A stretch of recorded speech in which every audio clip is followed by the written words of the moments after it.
A warm welcome to all the listeners. Listen to the Blue Horse. Dr.C.K.N. is in conversation with Pooja. I'm sure you'll enjoy this session, and I'm sure it's going to be some food for your thought. Good evening, folks. We are here with Dr. Blue Horse. How are we today? I'm sure fine, as always. Yeah, I'm good.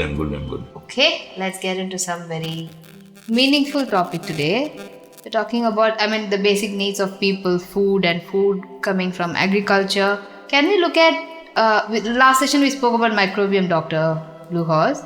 How does microbiome connect with agriculture? What is the effect? What are the good things? How do we go about this, making sense about this? Yeah, it's a very interesting question actually. But because the last session left me spellbound. I'm like, nothing is known. We don't know anything. What's happening? Yeah, we know. So, see, agriculture is one area where we produce our food, right? yes. So basically, harvesting the sea, we don't produce the seafoods. It is produced by nature. Yeah. So we go and catch the fish, crab, prawn and all that stuff. Right. So animals are grown, they're also coming under the microbiome in the end. Animals are grown by nature again. The birds or, the sheep or goat, the bulls, and all that kind of, pork and all that stuff. Okay. So what's happening here is plantations. Okay. So what do we produce is grains, right?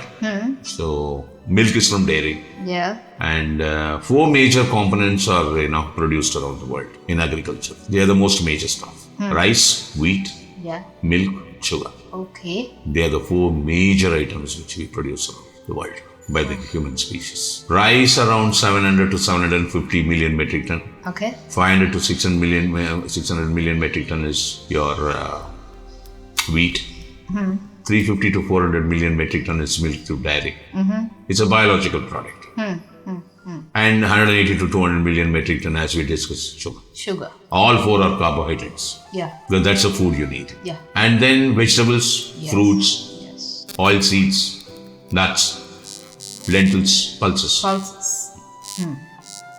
And all your chilies and all comes under jalapenos, chilies, everything comes under vegetables. Then you have eggs produced by the poultries. Harvest. Yeah, they're also some form of agriculture.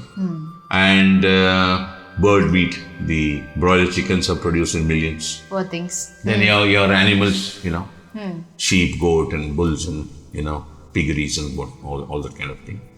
Then, of course, root vegetables and everything comes under the agricultural kingdom. Then the harvest of seafood by, fishing. Both the freshwater fish and saltwater fish, sea fish. And then you culture them on land also. Yeah. Fish culture, prawn culture, lobster culture and all that stuff. True. Even crab we culture. Yes. All kinds of things. Now this is all the food. Nothing comes from the sky. Yeah. Do you get anything from the sky? No. You don't. No. Everything comes from the earth. This is what it is. So we are talking about, you're talking about the microbiome, right?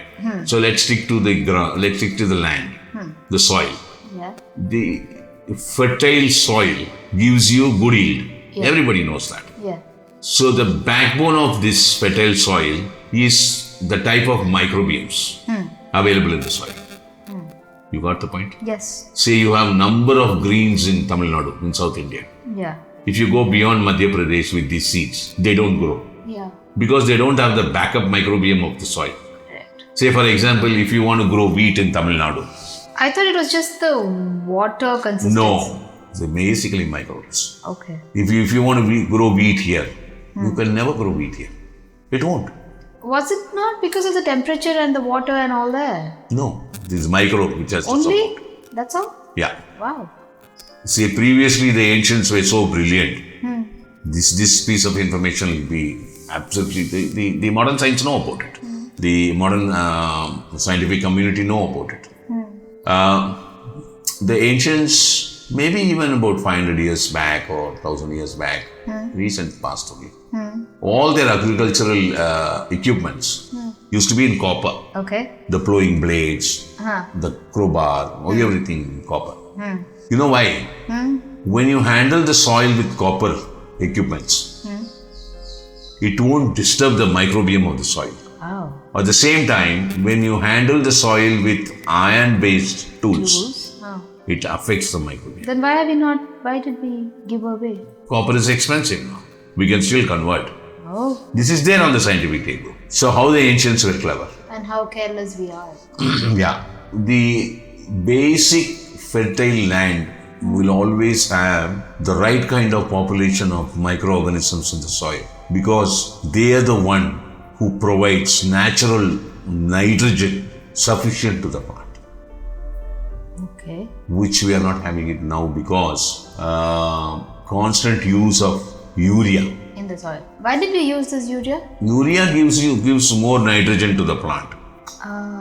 Adverse effect. Okay. So they have urea, phosphate, and all kinds of chemical-based agriculture, chemical-based fertilizers, spoil the Flora. ground soil.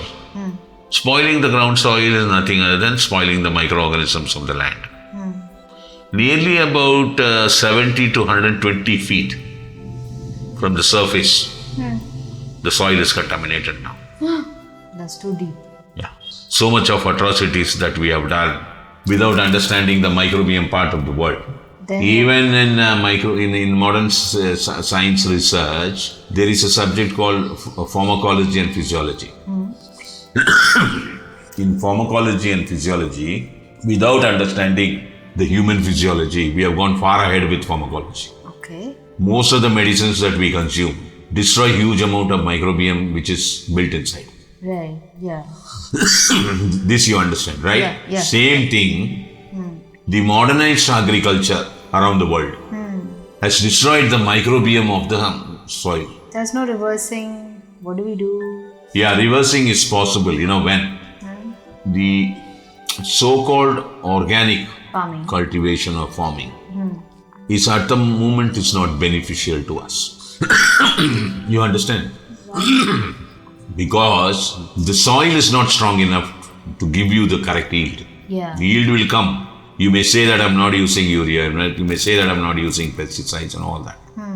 But still your yield is not organic. You know when it will become organic.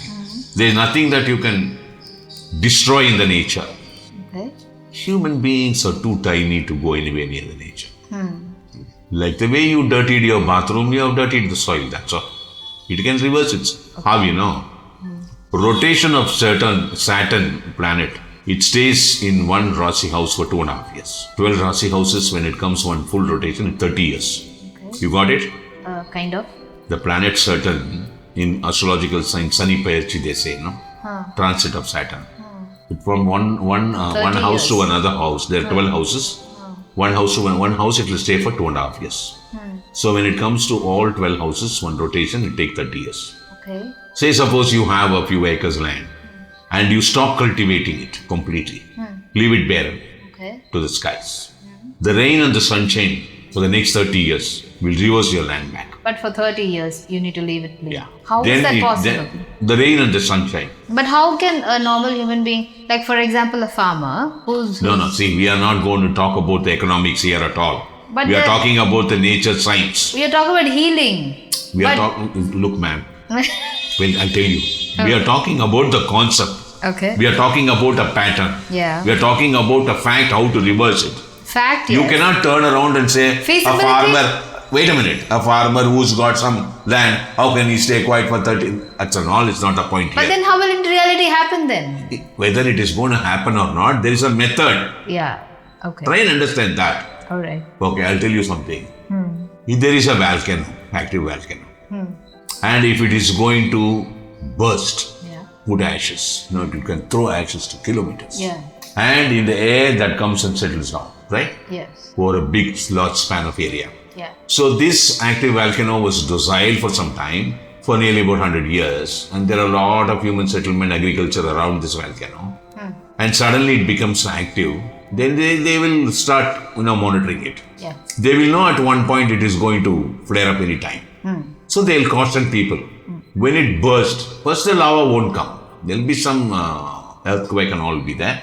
Ashes will be thrown. Yeah. Immediately they have to wind off. Yeah. Because these ashes are, such contaminated sulfur content. Oh. They come and fall on all your plantation. Yeah, because They abandon the whole thing. They don't pick up any tomatoes or brinjal, whatever they have grown. No. They abandon and come off. And the entire soil of that few hundreds of acres or few thousands of acres becomes highly toxic in nature. Then this volcano was active for some time, for a period of 2-3 years, and then the counter side. Now 15-20 years of sunshine and rain will eliminate, all the entire toxicity of that volcanic ash which has contaminated the soil. Right. Now the land is ready. You know how? It is one of the most fertile land where you grow 10 kgs of coconut, 10 kgs of tomato. You will grow. The same plants will give you 30 kgs of. Twice as 3 much. times. 3 times. Yeah.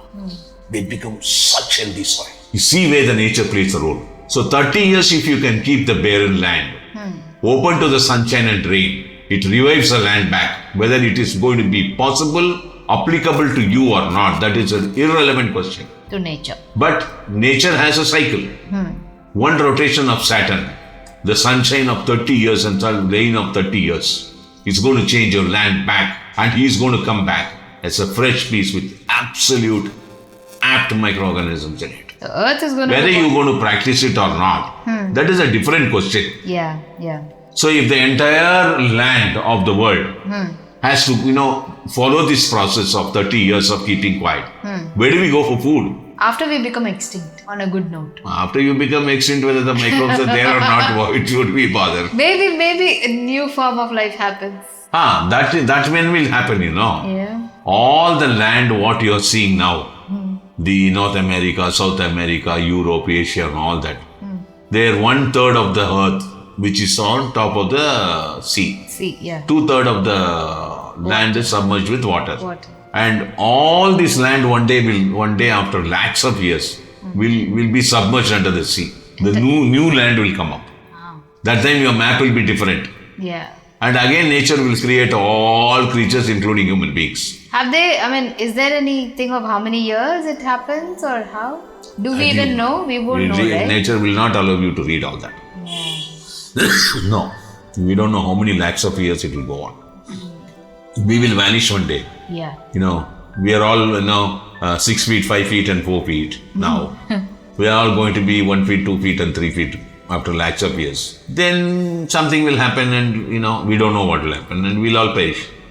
Yes. And land will also perish. New land will come up. New species, everything will come up. Okay. At that time, what you are doing now, going and seeing, dinosaur egg I found. Dinosaur fossils we found. At that time, we'll go, elephant fossils I found. Yeah. Giraffe fossils I found. You'll be going around. True. Same thing will happen. Now what happens again to the, microbes, in basically all your food material, microbes play a vital role. Yeah. See, if you take a onion or a potato or a tomato, or a lady's finger, or a chicken or a fish or a lamb, it's all fully built with microorganisms like you and me. Correct. And that's what we consume. Yeah. You know how much of microorganism we eat in a day? Okay. A millions? Had gone beyond zillions. You can't hide. If you think that you are a vegetarian, now I don't know how you explain yourself you are a vegetarian. I'm eating anyway life form. Right? Yeah. So if you take a tomato, you know how many billions and billions of microorganisms are built inside the tomato. It is a part of that vegetable.